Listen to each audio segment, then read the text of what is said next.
வணக்கம். இன்றைக்கி தந்தூரி கார்லிக், அதாவது சுட்ட கார்லிக் எப்படி செய்யலான்னு பார்க்கலாம்.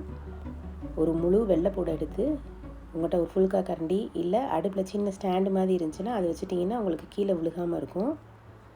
நல்லா சின்ன ஃப்ளேம்லையா அப்படியேவும் ஸ்லோவாக எல்லா பக்கமும் திருப்பி விட்டு வேகுதான்னு பார்க்கணும். இது எல்லாருக்கும் மேக்ஸிமம் தெரிஞ்சிருக்கும். வெள்ளைப்பூடு சுடு தண்ணி சாப்பிட்டா உங்களுக்கு கேஸ் ட்ரபிள் போயிடும்னு. தெரியாதவங்களுக்காக இந்த வீடியோ நான் போட்டிருக்கேன். சின்ன ஃப்ளேம்லாம் வச்சுக்கோங்க, இல்லாட்டி உங்களுக்கு உள்ளே வெந்திருக்காது, வெளியே தோல் ஃபுல்லாக கருகிரும். ரொம்ப ஹை ஃப்ளேமில் வச்சிங்கன்னா நிதானமாக சின்ன ஃப்ளேம்லையா அப்படியே மெதுவாக சுடட்டும்.